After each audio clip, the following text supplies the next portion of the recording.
گنج بخش فیض عالم مظہر نور خدا ناکسارا پیر کامل کاملارا رہنما حضرت داتا گنج بخش علی ہجویری کی جو تاریخ بتائی جاتی ہے وہ سلطان محمود غزنوی کے دور سے بتائی جاتی ہے، جب انہوں نے یہاں پہ ایک ہندو حاکم کو انہوں نے اپنا نائب مقرر کیا تھا لاہور میں، تو ان کے دور میں حضرت علی ہجویری لاہور کے قریب آ کے انہوں نے اپنا مقام قیام کیا یہاں پہ، اور اس کے بعد ان کا جو پہلی تبلیغ رہی وہ اسی حاکم میں رہی۔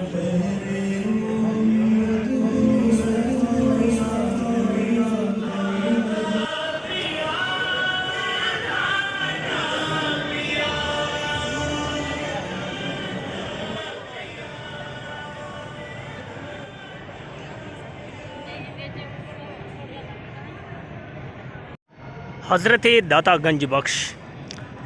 علی ہجویری کے مزار میں خوش آمدید۔ میں اپنے بھائی فہیم کے ساتھ موجود ہوں اس وقت ایک روحانی شخصیت کے مزار پہ، جو کہ لاہور میں واقع ہے، جس نام سے ہم جانتے ہیں وہ ہے حضرت داتا گنج بخش ہجویری۔ پیچھے آپ ان کا مقبرہ دیکھ رہے ہیں، تشریف فرما ہے، اور میں اپنے بھائی فہیم کے ساتھ اسلام آباد سے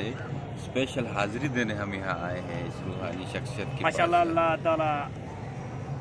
حاضری کو قبول فرمائے۔ آمین آمین۔ اور یہ جو لاہور میں داتا دربار ہے، یہ پاکستان کے معروف ترین مونومنٹس میں سے ایک ہے، اور یہاں پر روزانہ ہزاروں کی تعداد میں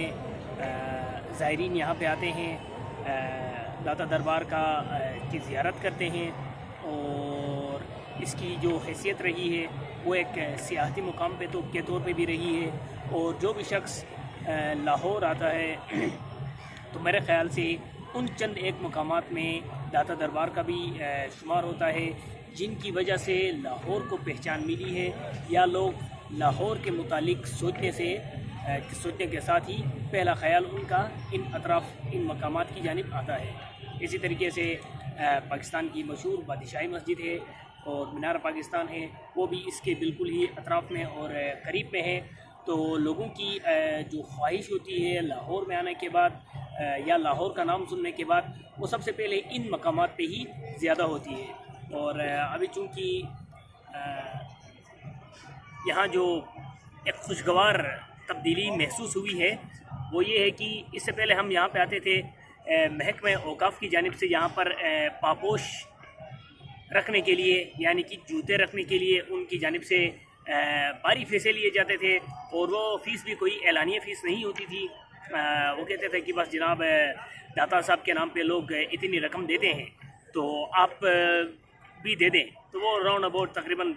ہر جوتے کے حساب سے وہ 200-300 روپے کم از کم لے جاتے تھے۔ اس بار بڑی خوشگوار حیرت ہوئی جب مسجد کے اندر داخل ہوتے ہی بورڈ پہ نظر پڑی جہاں پر لکھا تھا کہ پاپوش کو مفت میں رکھیں، یعنی کہ جوتوں کی حفاظت فری میں ہے، اور وہاں پر ساتھ میں نمبر بھی دیا گیا ہے کہ کسی بھی قسم کی شکایت ہو تو ان نمبروں پر رابطہ کیجیے۔ تو واقعتاً وہاں پہ جا کے دیکھا تو جو اوقاف والوں کی ایک بدماشی یہاں پہ ہوتی تھی اور کروڑوں روپے وہ یہاں سے کماتے تھے، وہ سارا انہوں نے بند کر دیا ہے، اور یہ یقیناً بہت ہی ایک اچھی تبدیلی یہاں پر محسوس ہو گئی۔ اور اس سے پہلے تھوڑا سا یہاں دربار کے اندر یا مزار کے اندر مخلوط سا نظام ہوتا تھا، خواتین بھی بڑی تعداد میں وہ اب بھی آتی ہیں، پہلے بھی آتی رہی ہیں، تو تھوڑا سا مخلوط سا ان کا نظام ہوتا تھا، لیکن اس بار وہ نظام بھی تقریباً بالکل الگ کر دیا گیا ہے۔ خواتین کی جو زیارت کر رہے ہیں اور ان کی جو کیٹیگریز ہیں، ان کی لائنیں ہیں وہ ساری، اور ان کے داخلی دروازے، ان کے باہر جانے کے لیے جو دروازے ہیں، ان سب کو مکمل طور پر انہوں نے الگ کر دیا ہے۔ یہ بڑی خوشگوار سی چیزیں ہو گئی، اور یہ مزار آپ دیکھ سکتے ہیں، اس کے آس پاس میں آپ کو ہمیشہ سے ہزاروں لوگ، ہزاروں زائرین اور ہزاروں خواہش مند، ہزاروں ضرورت مند آپ کو ادھر ملیں گے، جو اپنی ضروریات اس مزار کے آس پاس یا مزار کے اندر بیٹھ کے اپنی ضروریات پوری کرتے ہیں۔ لوگ کئی ایسے لوگ ملیں گے آپ کو جو رہتے بھی اسی مزار کے اندر ہے، اور ان کو کھانا بھی یہیں پہ ملتا ہے، اور یہ کوئی حکومت کا نہیں ہوتا، بلکہ لوگ اپنی عقیدت کی وجہ سے یہیں سے، گھروں سے یا پھر باہر بازار سے وہ بڑی بڑی دیگیں منگوا کے یہاں پر ضرورت مندوں میں تقسیم کرتے ہیں۔ تو یہ بنیادی طور پہ داتا دربار جو ہے لاہور میں میرے خیال سے غریبوں کے لیے حقیقی طور پہ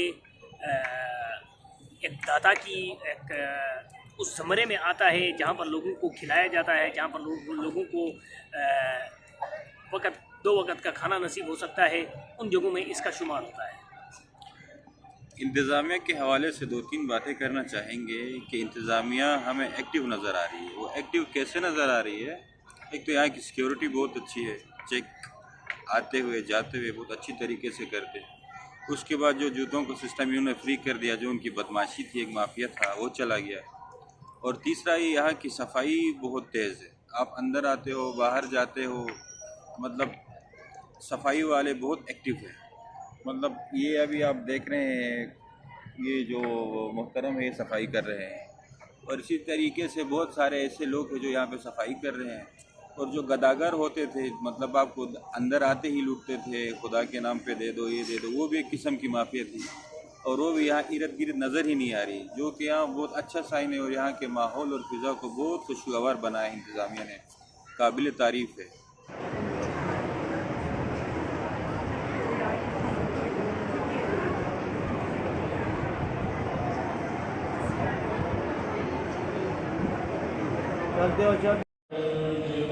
گنج بخش فیض عالم مظہر نور خدا، نا کسارا پیر کامل کاملارا رہنما۔ حضرت داتا گنج بخش علی حجویری کی جو تاریخ بتائی جاتی ہے وہ سلطان محمود غزنوی کے دور سے بتائی جاتی ہے، جب انہوں نے یہاں پہ ایک ہندو حاکم کو انہوں نے اپنا نائب مقرر کیا تھا لاہور میں، تو ان کے دور میں حضرت علی حجویری لاہور کے قریب آ کے انہوں نے اپنا مقام قائم کیا یہاں پہ، اور اس کے بعد ان کا جو پہلی تبلیغ رہی وہ اسی حاکم پہ رہی، کیونکہ جب اس نے دیکھ لیا کہ لوگ داتا گنج بخش کی جانب رغبت حاصل کر رہے ہیں تو وہ غصے میں اس رد عمل میں وہاں پہ گئے تھے، لیکن داتا صاحب کے پاس اس وقت جو علم تھا یا کرامات تھی یا اس کی جو حکمت تھی، اس سے وہ متاثر ہو کے مشرف کا اسلام ہوئے۔ تو اس کے بعد سے ان علاقوں میں اسلام کی آمد شروع ہوئی، اور جن بندوں کو انہوں نے حضرت داتا صاحب نے پہلا مشرف کا اسلام کرایا وہ اس دور کے حاکم ہی تھے، جن کو اس دور میں سلطان محمود غزنوی نے اس علاقے کو جب فتح کیا تو اس کے بعد یہاں پر اپنا حاکم مقرر کیا تھا، اور یہاں سے ان علاقوں میں اسلام کی ایک نیا سلسلہ شروع ہوا ہے۔ داتا صاحب کی فیض اور ان کے کرامات کا یا ان کی بزرگی کا جو چرچا ہے وہ 4 دانگ عالم پھیلا ہوا تھا۔ یہی وجہ ہے جب ہم دیکھتے ہیں کہ حضرت پیر اجمیر شریف کے جو پیر ہیں معین الدین چشتی اجمیری صاحب، جب ان کو یہاں پہ اعتکاف کرنے کی نوبت آ گئی تو انہوں نے اسی حضرت داتا صاحب کے مزار کا انتخاب کیا، اور مزار کے ساتھ میں انہوں نے اپنا حجرہ بنایا تھا۔ اور اچھی بات یہ ہے کہ محکمہ اوقاف نے ان تمام چیزوں کو ریکارڈ میں لیا ہوا ہے، اور ان تمام کو محفوظ انداز میں انہوں نے رکھا ہوا ہے۔ جس طریقے سے یہاں پہ صفائی کا نظام ہے اور سیکیورٹی کی آپ نے بات کی، بالکل درست بات ہے، اور یہ علاقہ ویسے بھی ماضی میں بھی محفوظ رہا ہے، لیکن خطرات یا جو چیزیں ہوتی رہتی ہے، لیکن اس بار وہ نہیں ہے۔ آپ کو دروازے پہ انٹر ہوتے ہی وہ جیب کتروں کا ایک خطرہ رہتا تھا، وہ بالکل آپ کو اس وقت نہیں ہوگا۔ جس طریقے کی سیکیورٹی باہر ہے اور جس طریقے سے وہ ترتیب دیتے ہیں چیزوں کو، اور گداگروں کی آپ نے بات کی، وہ ایک سے جان نہیں چھوٹتی تھی، دوسرا کے لوگوں کو گھیر لیتا تھا، تو وہ سارا بھی سسٹم ختم ہو گیا ہے۔ مجموعی طور پر بہت ہی خوبصورت یہاں کا نظام ہے، بہت ہی زبردست نظام ہے۔ لوگ یہاں پہ آتے ہیں، اپنی دعائیں مانگنے کے لیے بھی آتے ہیں، اور اس سے جڑی کئی مختلف قسم کی داستانیں بھی ہیں، جن کو میرے خیال سے داستانیں ہی کہا جا سکتا ہے، کیونکہ ہر بندہ اپنے حساب سے، اپنے اعتبار سے، اپنی عقیدت سے یا اپنے عقیدے کی بنیاد پر یہاں پہ آتا ہے، اور اسی حساب سے وہ یہاں پہ جو بھی سرگرمی سر انجام دینی ہو وہ سر انجام دیتا ہے۔ بہرحال چونکہ داتا صاحب کا جو کردار رہا ہے برصغیر کے اندر اسلام کو پھیلانے میں، اور خصوصی طور پہ لاہور کے ان اطراف میں اسلام کو پھیلانے میں